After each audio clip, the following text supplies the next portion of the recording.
Well, guys, no, we said we were done, but apparently not. Here we keep going on the Maverick 1000, and Steven sent me over some brand new front axles, brand new rear axles, and a brand new sway bar link, and a new speed sensor for his unit, and all the other skid plates it was missing. So that's what we're going to be working on installing on this next. So here's the rear axles. The old sway bar link. I like these. They got the inner cup that blocks dirt and whatnot, and the cup by the hub. These are titanium brand. This is for a 2017 Maverick 1000R. Here's the part number on that box. I'm not sure where it is on this one. Should be the same for the rears. Now the fronts, these are just some cheap online ones to get us through this ride. These are labeled different. So here's the right number, front right, and here's the front left number. Okay, you'll know which ones go where when you take it out. As you can see, kind of like the Outlanders, longer shaft on one side, shorter shaft on the other. So yeah, guys, that's what we'll be putting on here next. And then once the axles are changed out, this thing should be 100% ready to go on that ride for May 1st. To go see Ryan Upchurch. That's the whole goal here, is to get ready for that, get everything ready for that. All right, guys, so I just finished up putting in the new axles in the front. So they're in. As you can see, all I had to take off was the shock, you know, the hub and everything here, and this bolt here. And I guess you could leave that on there if you had wanted to. But yeah, you're able to like pick everything up high enough and twist this out. And then I was able to get it out of the way enough with some straps and stuff holding it up to be able to put it in. Hit it with them all. Cleaned up the seals before I drove the new ones in, and I greased it all up. This as well, I went ahead and greased these hubs also while I had the axles out. I have that hub greaser. So everything's up front is put back together and ready to go. That's all the oil I lost out of it while changing the axles. So, and yeah, there's that hub greaser right there. That's for the Can Am's hubs, front and rear. I do them every time I have to take an axle out. I grease the hubs. So next we will be jumping on the rears, guys. All right, guys, so we're onto the rear of the machine trying to change these axles, and I have the axles out of the machine. But this will be the perfect example of like when things just don't go the way they're supposed to and take 5 times longer than they should. This is a perfect example of that. So the hub and spindle is actually seized onto the axle, the old axle. It's all rusted together. I had to use a puller to get it off. Here's the puller I used, just a 2-jaw puller. I didn't have to break out anything heavier duty than that yet, so we'll see if this one will come off too.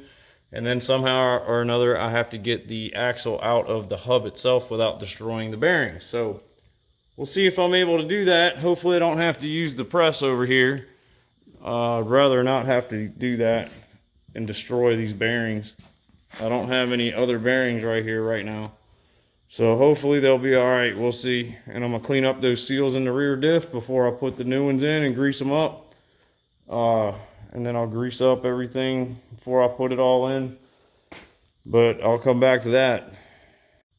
Okay, finally got the hubs off of the axles. That took forever. Guys, this had like, it almost seemed like Loctite was on the splines of the axles. And I had to chip away at it where it was like up against here because it was solid. So I had to use some chisels and some picks and chisel all of it out, and then kept hitting it with PB Blaster. And then I continued to wail on it while it was on the vise on both of these, and they finally both came out. So I've greased up both hubs. As you can see, all that grease is in there. They were so dry. Definitely am recommending new brake pads and new hub bearings after this upchurch ride. Cleaned up the splines in the sprocket. So now it's time for reassembly with the new axles Here we go. Hopefully this is why we grease everything around here. If you don't grease your hubs and bearings and axles and anything that touches any metal surface here in Louisiana for some reason, you're going to regret it, just like on this machine.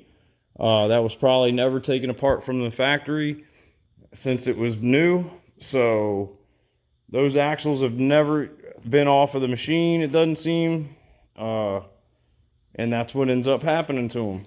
So that's why I have to grease everything that I work on, so that if it comes back to me, I don't have to deal with that again.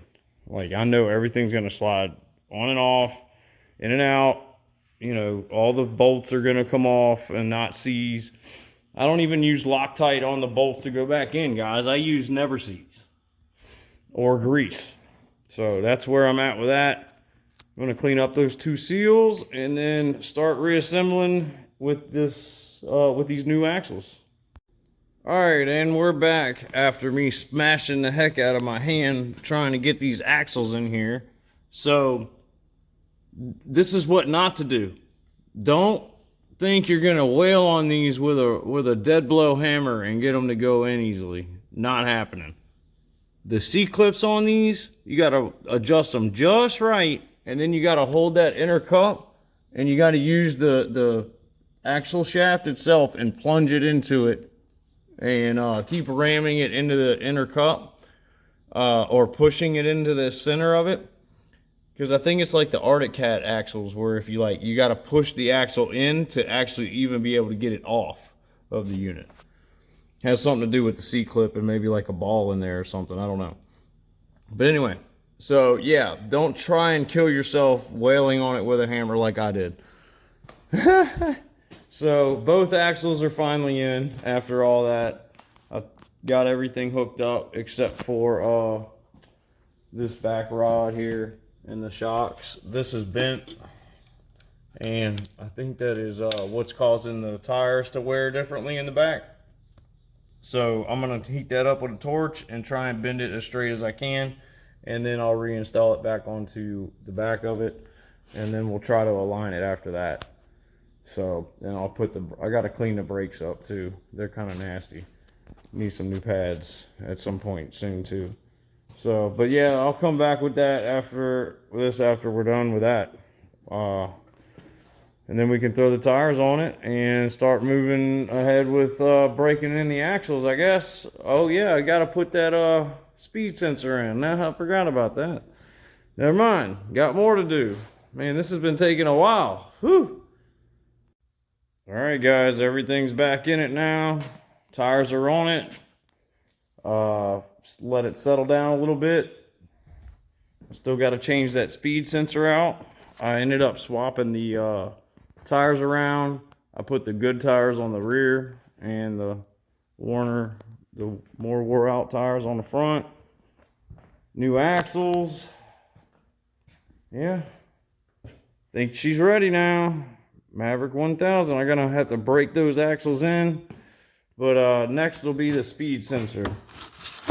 So I'll be taking this plastic off, and I should be able to get to it and change that out. And then we should be good. Should be done.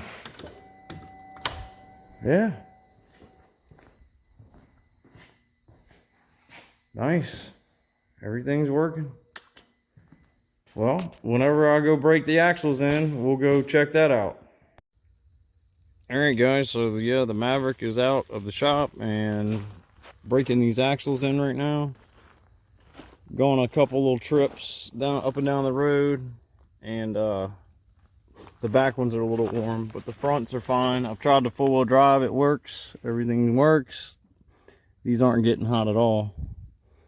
So looking good. I put the new speed sensor in it. It's working. So that's dealt with. The last thing that needs to go on it is the belly, the skid plate on the bottom. So me and my son are out here just testing it out and breaking these axles in. I did. He's playing with some crawfish over here. But yeah, so that's that update on the Maverick. So everything sounds good, tight, like it's supposed to. It's braking good. Just got to put this full belly skid on and she's ready to rock, I believe, for the upchurch ride. So this will definitely be there. I would definitely get a windshield before that happens, Steven. There she goes. Maverick build is out of the building. Steven just came and picked up his unit. I love seeing him leave.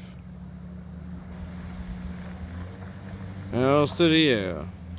Another one in the books, guys.